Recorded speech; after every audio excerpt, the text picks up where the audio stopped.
Sherlock Series 2 already, yay! Sorry, I've had a bit of a bad throat. But I can speak again now, so yay!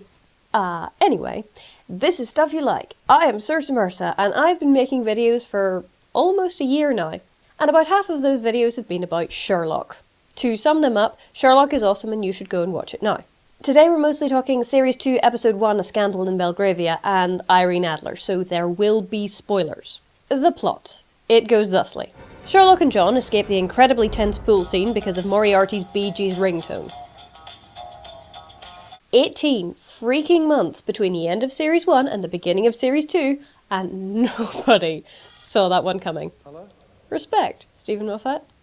Respect. Yes, of course it is. Irene Adler is a dominatrix with a phone. The phone contains incriminating pictures of a royal. Sherlock is asked to get them back.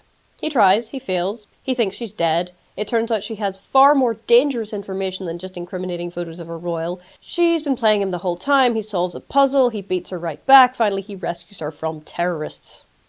Yeah, the episode was 90 minutes long and I just tried to compress it into under a minute. It's kinda complicated. I should point out right now, I love Sherlock. I freaking love this series. But I'm kinda conflicted. Normally, when we have a new character who's from the Sherlock Holmes canon, I do a comparison. I do Sherlock versus Holmes, Jim versus Moriarty, John versus Watson, yada yada yada. We talk about differences, we talk about similarities, we talk about updates, and we talk about how I think they've gone.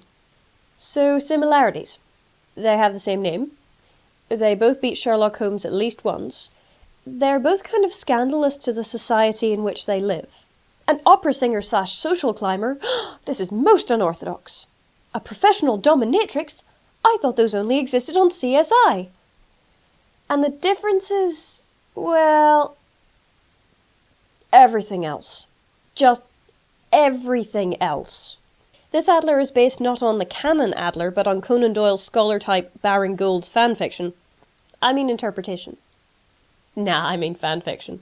That Holmes and Adler met up after Reichenbach and had an affair.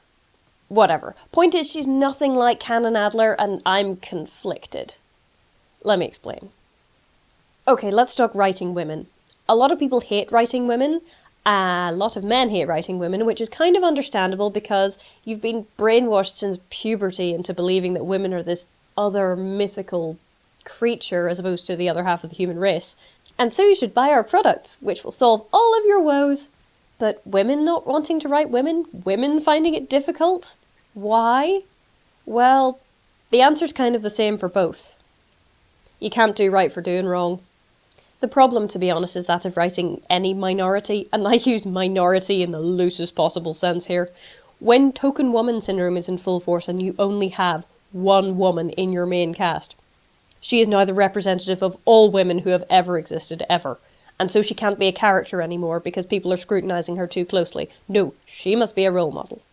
That isn't what happened with Irene Adler, but she had a similar problem. The character is completely beloved by the fandom, and so there are a lot of ways to mess her up.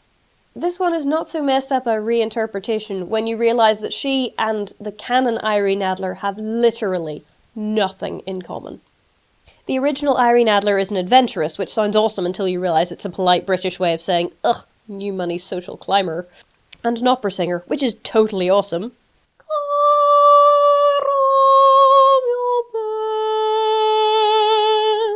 Obviously. Oh, yeah, and she's a commoner who had a sexy love affair with a king, but she's pretty much just too common to marry. She beats Holmes, not by doing anything particularly spectacular, but just by being smart enough to know when to leave town. And nothing bad comes of that. She gets to live her life, she marries some guy, nobody gets hurt, and Holmes now has respect for at least one woman in creation. Here, Irene Adler offers, shall we say, recreational scolding for those who enjoy that sort of thing. An excellent way of putting it, thank you, Mycroft. And she has pictures too! Like I said in my Scandal review, royal has sex with non-royal isn't really news anymore, so kinky BDSM sex was clearly necessary. Or they could have made it something else, but then we'd miss out on naked Lara Pulver, right? Anyway. BBC Irene is an awful, awful person. She's our villain, not our anti-hero, and she's not a bad villain, actually, though she doesn't seem to have any motivation beyond she's a little bit nuts and thinks it's fun. But you know what, that's Moriarty's motivation too, so whatever. I prefer the social climbing opera singer who demonstrates no feelings for Holmes other than maybe a mild fondness. I like how she naffs off at the end of the book to marry someone who isn't Holmes. I like how she's not just the love interest. It's quite a rare thing nowadays, I think. I like how Holmes respects and admires her, and I like how she's actually worthy of his admiration. Canon Adler kept the photographs for protection. BBC Adler, on the other hand... Oh, a power play. A power play with the most powerful family in Britain.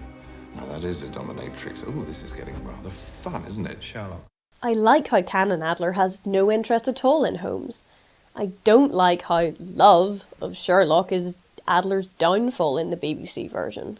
Though, to be fair, it's not so much love as overwhelming arrogance. She thinks, oh, I'm so clever and I understand emotions and you don't. And so I'm going to have this really obvious password to my phone and you will never get it because you are stupid. Oh. Wait, that didn't work, did it? This is my interpretation anyway. But that doesn't mean I think the character is rubbish or irredeemable, just that I like her canon counterpart better. Mostly I just don't like villains. Canon Adler in Dungeons and Dragons terms, oh yeah, I'm cool, is chaotic good, like, say, Han Solo. She doesn't have a great deal of respect for the law, she tends to take matters into her own hands, but fundamentally she's a decent sort of person. BBC Adler, on the other hand... BBC Adler is pretty much straight up chaotic neutral shading to evil. She's selfish, she's greedy, and she does things for the fun of them, and she doesn't give a crap about anybody else. Not even her PA cum girlfriend. Oh, did I mention she's a lesbian now? And it's pretty much, she mentions that she's a lesbian and then we never speak of it again, but it's not really relevant to the plot, so whatevs. Sherlock clearly has some feelings for her. He rescues her from terrorists after all, but it's still odd. In episode when you're watching, everything else is so good and so funny and so slick that you don't really notice it, but once you get out of the episode and start thinking about it, you sort of go, wait, what? If there was one thing that Moffat got serious stick for, it was having Sherlock rescue Irene at the end. His response to the outcry was, she beat him twice. He rescues her once and suddenly she's a bad character? And people said, arg. Things got heated. And Stephen Moffat does have a history of making interesting choices when it comes to writing female characters, so there was that. Personally, I couldn't have cared less. Mostly because I hated her. And I love Sherlock, and John for that matter. She beat Sherlock twice, so I felt that canon honour was satisfied, but I wanted her beaten. She was the villain. She wasn't just some chaotic good anti-hero who's keeping photographs for protection. No, she's a terrible, terrible person. She was perfectly willing to do things which got people killed, and she just didn't care. Didn't even ask for anything. I think he just likes to cause trouble. Now that's my kind of man. In my original vlog, I said I'd quite like to see more of her because she's a really interesting character. But I've changed my mind. She is a really interesting character, and Lara Pulver acts her superbly, but I never want to see her again because she is the bad relationship. Sherlock doesn't do romantic or sexual relationships. At least so far. But he does do actual relationships, albeit not many. And these fall into two categories, ones that make him a better person and ones that make him worse. The ones that make him a better person are John, Mrs. Hudson, Lestrade, Molly, occasionally Mycroft, though generally not, and the ones who make him worse, Moriarty and Irene. He is cruel to her, which is bad, and then he goes back and saves her, which denotes some kind of positive feeling, or at least that he doesn't want her dead. And while I'm kind of pleased that Adler's death is not one he has on his conscience, the part of me that secretly believes that Sherlock and John are real people wants to ban that woman from their lives because she will cause them nothing but trouble. I'm certain, Ursa. This is stuff you like, and I'm feeling a little conflicted right now. BBC Irene. She'll do that to you. And then she'll make you pay for it. Do you know the big problem with a disguise, Mr. Holmes?